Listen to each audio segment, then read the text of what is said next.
తాకట్లో ఉన్న మీ బంగారాన్ని విడిపించి ఆ రోజు ఆన్లైన్ రేటుకి కొంటాం. Sharma gold company. నమస్కారం, వెల్కమ్ టు సుమన్ టీవీ. నేను గీతాంజలి. ప్రస్తుతం మనతో పాటు భారతీ శంకర పీఠం వ్యవస్థాపకులు, ప్రముఖ ఆధ్యాత్మికవేత్త, బ్రహ్మశ్రీ అన్నవరపు తిరుపతి మూర్తి అవధాని గురువు గారు ఉన్నారు. వారితో మాట్లాడదాం. గురుగారు నమస్కారం అండి. ఓం శ్రీ మహాగణాధిపతయే నమః. ఆత్మ ముక్తిని కోరుతుంది అని అంటారు. అసలు అది సాధ్యపడుతుందా? సాధ్యపడాలంటే మానవ మాతృలుగా మనం ఏమైనా చేయగలమా? అది సాధ్యమవుతుందా అనేది ఇంకొక ప్రశ్న అండి. మానవ మాతృలుగా మనం ఏమి చేయలేమమ్మా. చేయలేం. ఎందువల్లనంటే ఆత్మ అనేటువంటిది పరతత్వం. అది పరతత్వం. అది ఆ ఆత్మకి ముక్తి కావాలని కోరుకుంటుంది. అది ముక్తి పొందాలి అంటే శరీరం కావాలి ఆత్మకి. ఖచ్చితంగా కావాలి. కర్మ, వికర్మ, యోగ కర్మ. ఒక శరీరంలోకి ఆత్మ వచ్చిన తర్వాత ఆత్మ ఏమనుకుంటుంది? నేను ధర్మ ప్రవచనం చేయాలి, ధర్మంగా బ్రతకాలి, ధర్మంగా ఆచరించాలి, ముక్తిని పొందాలి, మోక్షం అనాలి. అంటే ఇక నాకు మళ్ళీ పునర్జన్మ నాకు వద్దు ఇంకా అన్నట్టుగా ఆత్మ అనుకుంటుంది. ఒక శరీరంలోకి వెళ్ళంగానే పాపం ఆ శరీరం పెరుగుతున్న కొద్దీ ఆత్మకి శరీరానికి పడదమ్మా. కొట్టుకు చేస్తారు ఇద్దరు. ఆత్మ ఏమో గుడికి వెళ్ళమంటుంది, శరీరం బారుకి వెళ్ళమంటుంది. నిజమే, చాలా మందిలో అలా చూస్తాం.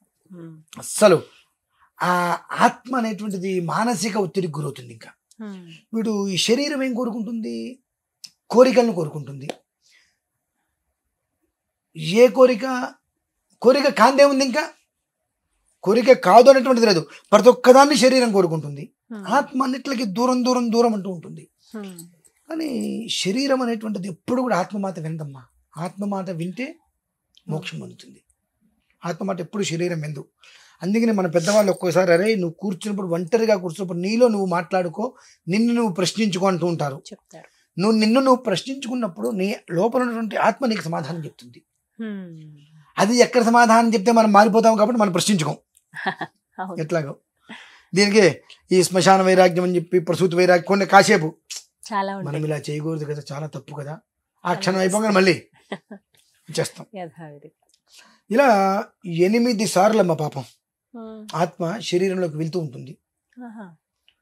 కనీసంగా 850 ఎంతమ్మా? 400 ఉంటుందిగా, తక్కువలో తక్కువ వేసుకుంటే 400 సంవత్సరాల పాటు ఆ ఆత్మ ముక్తి కోసం వెళ్లాడుతుందమ్మా. ముక్తి కోసం వెళ్లాడుతుంది. 850 అంటే 400 సుమారుగా అంతే కదండి. అంటే 400 సంవత్సరాలు, అంటే 50 అంటే తక్కువలో వేశా. 400 సంవత్సరాలు ముక్తి కోసం ఆత్మ పోరాడి 8 జన్మలు దాటిన తర్వాత ఈ మానవ శరీరంలోకి వెళ్ళకూడదు మనం అని చెప్పి దేవాలయాల దగ్గరికి వెళ్ళి ఆ గుమ్మంలో వెళ్ళాడుతుంది. అక్కడ ఈశ్వరుడికి చేసే ఆరాధనలు.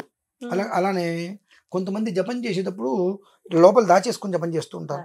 కొంతమంది ఇలా బయటికి జపం చేసేటప్పుడు మాల కనిపిస్తూ దాని మీద ఒక శక్తిని అవి ఆహారంగా తీసుకుంటూ పుట్టగతలు లేకుండా పోతామని అంటుంటారు మన వాళ్ళు. కొంతమంది అక్కడ వాళ్ళు తిరుగుతూ ఉంటారు. వాళ్ళకి ఇంకా పుట్టగతలు ఎక్కడ ఉన్నాయి? వారు మళ్ళీ ఇంకొక శరీరంలోకి వెళ్ళలేరు. ఎందువలన? నరక యాత్ర అనుభవిస్తున్నారు. ఇప్పుడు ఆ శక్తి తీసుకుంటే మళ్ళీ వాళ్ళకి మోక్షం వస్తుంది. వాళ్ళు మళ్ళీ ఇంకొక శరీరంలోకి వెళ్తే మళ్ళీ ఇదే మోక్షం, ముక్తి వాళ్ళకి వాటికి రాదు. ఆ ముక్తి కోసం 8 సార్లు శరీరంలోకి వెళ్ళి 400 సంవత్సరాలు నరకం అనుభవిస్తాయమ్మా. నరకం అనుభవించే వరకు దేవాలయాల దగ్గర ఉండిపోతాయి. ఎట్లా? ఆ జపం చేస్తుంటే ఆ బయటకు కనిపించేటువంటి జపమంత్రాన్ని, ఆ శక్తిని అవి తీసుకుంటూ ఈ పాపాన్ని హరించుకుంటూ ఉంటాయి కొంచెం కొంచెం. ఎప్పుడైతే పాపం పూర్తిగా హరించుకుపోతుందో అప్పుడు అవి మోక్ష ప్రాప్తి కలుగుతాయి. ఈ లోపు మంత్రగాలు వచ్చి వాటిని బంధించేస్తారు. బంధించి ఒక నిమ్మకాయలోకి బంధించి వాళ్ళ మంత్రశక్తులు దాని మీద ప్రయోగం చేసేసి వాళ్ళ ఆధీనంలో పెట్టుకుంటారు. కనుక వీళ్ళు వాళ్ళ కొన్ని కోరికలు ఉంటాయి. ఎవరికి? ఈ తంత్రగాళ్ళకి. ఆ కోరికలను నెరవేర్చుకోవడం కోసం అని చెప్పి వీళ్ళ కోరికని ఆత్మ మీదకి రుద్ది దాన్ని వేరే శరీరంలోకి పంపిస్తారు. కొంతమంది మనకు అప్పటి వరకు బాగానే ఉంటారు, సడన్గా ఉన్నట్టుండి చాలా పిచ్చగా ప్రవర్తిస్తూ ఉంటారు. చాలా కోపంగా ఇంట్లో ఏది ఉంటుంది బయటికి ఇసిరేయడం, అమ్మ నాన్న అనేటువంటి విచక్షణ లేకుండా చాలా దారుణంగా. మళ్ళీ ఒక క్షణం అయితే మొదలైపోతూ ఉంటారు. అవును. ఈ ఆత్మల శరీరంలోకి పెట్టేటప్పటికి దానికి ఒక పూర్తిగా నేను అనుకుంటుంది ఏంటి, ముక్తి కావాలని చెప్పి. నాకు ముక్తి మోక్షం రెండూ లభింపకపోగా ఎవడో వాడి యొక్క అవసరం కోసం నన్ను వాడుకొని ఈ శరీరంలోకి పంపించాడు, నేను మళ్ళీ ఇది అనుభవించాల్సిందేనా అని తనకు తాను చిత్రహింసలు పెట్టుకునే ప్రయత్నం. ఆత్మ తనకు తాను చిత్రహింసలు పెట్టుకునే ప్రయత్నం, కొట్టుకోవటము, తింటం మానేసేయటము, లేదా అతిగా ఇటువంటి రకరకాలుగా అట్లా చేస్తున్నప్పటికీ కూడా వీళ్ళు ఏదో ఒక రకంగా ఏదో ఒక అనుష్ఠానపరం తీసుకొచ్చి ప్రాయోపవేశ మంత్రాలను కనుక చేసినట్లయితే నేను ఈ శరీరం నుంచి బయటకు వచ్చేస్తా, తద్వారా నాకు ముక్తి అర్జమవుతుంది. మనల్ని హింసించాలని కాదమ్మా, మన ఇంటర్నల్ మన హింసించాలని కాదు, నాకు ముక్తి కావాలి. మనం 10 సంవత్సరాలు కాదు 10 నెలలతో ఒక దాని గురించి వెయిట్ చేయాలంటే మనం వెయిట్ చేయగలమా అసలు? అటువంటిది 400 సంవత్సరాలు పాపం ఆ ఆత్మ ముక్తి కోసం వెంపర్లాడిందంటే ఆలోచించండి ఎంత విసిగిపోయి ఉంటుందో. శరీరంలోకి వెళ్ళటం, ఆ శరీరము ఎంత చండాలంగా ఉండాలి అంత చండాలంగా ఉండటం, ధర్మబుద్ధి లేకపోవటం, ఎంత అన్యాయం అక్రమాలు ఇవన్నీ చేయటం, అవన్నీ చూసి ఆత్మకి వికారం పడుతుంది. మళ్ళీ ఇంకొక జన్మ, ఈ జన్మైనా నాకు బాగుంటుంది కదా అని అదే జరగడం వలన ఈ 400 సంవత్సరాలు ముక్తి కోసం మోక్షం కోసం అది ఆ ఆత్మ తహతహలాడింది అంటే దాని బాధ ఎంత ఉంటుంది. అటువంటిది ఏదన్నా ఎవరితోటి సంబంధం లేకుండా ఇంకా పుట్టకతో లేకుండా పోయినాయి, మనం కావాల్సింది ముక్తి అనుకుంటాం కదా, దేవాలయం ముందు కూర్చుంటే ఆ అనుష్ఠాన శక్తిని తీసుకుంటూ ఈ పాపాలన్నిట్లని, దానికి పాపం ఎందుకు అంటుంది అని మీరు అనొచ్చు. సంబంధం ఉండదు. ఇన్ని వాడు అకృత్యమైన పనులు చేస్తుంటే శరీరాన్ని విడిచి వెళ్ళిపోవట్లేదు కాదు ఉంటుంది కాబట్టి ఆ జీవికి మరణ సమయం వచ్చేంత వరకు బయటికి రాలేదండి పాపం. అది వచ్చినా కాసేపు బయటకు వెళ్ళి మళ్ళీ లోపలికి వెళ్ళిపోవాల్సిందే, అది కూడా నిద్రా సమయంలోనే బయటికి వెళ్తుంది, మళ్ళీ లోపలికి రావాల్సిందే. మీరే ఆ మార్గాంతరం లేదు పాపం దానికి. కాబట్టి నేను ఎన్నుకోవడం తప్పు ఎన్నుకున్నా, తప్పు వాడదని అట్లా. శరీరం తప్పు కాదు, శరీరానికి అనేక రకమైన కోరికలు. ఆత్మకి ఉంటుందండి ఏ శరీరంలోకి వెళ్ళాలి అనేది ఎంచుకునే హక్కు ఉంటుంది. హక్కుంది చెప్తున్నా. శరీరాన్ని చూడంగానే మనం వెళ్ళిపోదాం అన్నట్టుగా వెళ్ళిపోతుంది, వెళ్ళిపోయిన తర్వాత ఇక బయటికి రాలేదమ్మా, అది అనుభవించడమే. అలా ఒక్కసారి 2 సార్లు అన్ని సార్లు కూడా నేను వెళ్ళి బయటికి రాలేక అంత పాపాన్ని నేను తీసుకున్నాగా.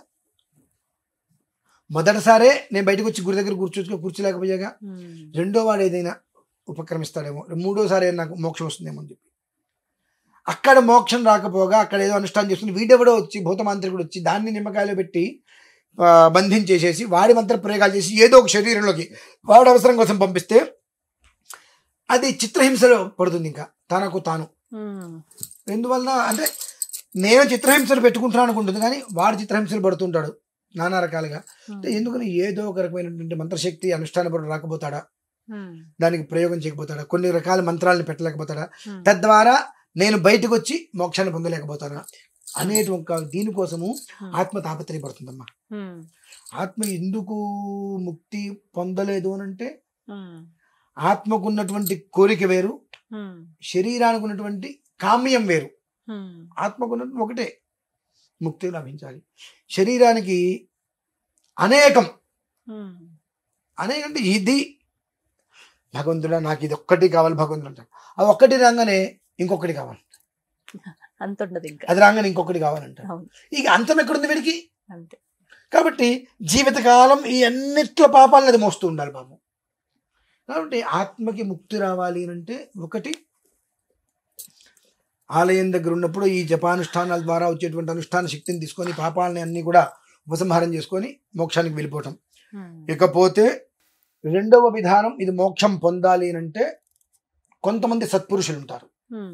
ఆ సత్పురుషులు ఎలా ఉంటారంటే సదా పాపక్షయార్థి, వ్యాధి విమోచనార్థి, జీవితార్థి, మోక్షార్థి, శ్రీకామ, శాంతికామ, పుష్టికామ, తుష్టికామ, వృద్ధికామ, ప్రజ్ఞాకామ, మేధాకామ, ఆయుష్యకామ, ఆరోగ్యకామ, అన్నాద్యకామ. అంటే ఇవి 14 రకాలు. అంటే పైన 7 భవనాలు కింద 7 భవనాలు అనుకుందాం, 14. ఈ 14 రకాలుగా నాదా సంతోషం ఉండని, నాది కాదా ఓకే మంచిది వెళ్ళిపోని అనేటువంటి తత్వంలో ఉంటారు మా వీళ్ళు. అంటే ఇస్తే తీసుకుంటారు, అడిగితే ఇచ్చేస్తారు, పోతే వదిలేస్తారు. ఇది నాది ఎందుకు తీసుకునేటువంటి దాని మీద రారు కొంతమంది యోగ పురుషులు, సిద్ధ పురుషులు. వాళ్ళు అన్నిట్లకి కూడా ఇప్పుడు మీరు పంచభక్ష పరమాన్నాలు పెట్టండి, కడుపు నిండా తింటారు. రేపు పొద్దున కాకరకాయ కూర అలానే తింటారు. నాకు ఇది ఎందుకు పెట్టలేదు అడగరు. ఏ పూటకు నాకు ఇది ఏమీ లభ్యం కాలేదు, కాకరాకులు తింటారు, వదిలేస్తారు. నాకు ఇవాళకి ఇదే లభ్యము. సదా పాపక్షయార్థి, వ్యాధి విమోచనార్థి, జీవితార్థి, మోక్షార్థి. కావాల్సిందేంటి? మోక్షాన్ని అర్థిస్తున్నా, జీవితాన్ని అర్థిస్తున్నా. శ్రీకామ, శ్రీ అంటే అందరికీ మంచి జరగాలి. శాంతి కామ, అందరూ శాంతిగా ఉండాలి. పుష్టికామ, తుష్టికామ, వృద్ధికామ, ప్రజ్ఞ, మేధ, ఆయుష్, ఆరోగ్యం, అన్నం అందరికీ కావాలని కోరుకునేటువంటి వాళ్ళు ఎవరైతే ఉంటారో వారు కొంతమంది ఉంటారు. వారి ద్వారా ఈ యొక్క ఆత్మ ముక్తి మోక్షం లభ్యమవుతుంది. ఎందువల్లంటే వాళ్ళకి అక్కడితో ఆ జన్మరాహిత్యం. ఇక 3 ఈ రకంగా వేరే శరీరం మీదకి పంపించినప్పుడు కొన్ని మంత్ర ప్రయోగాలతోటి ఆత్మని బంధించి తీసే ప్రక్రియ.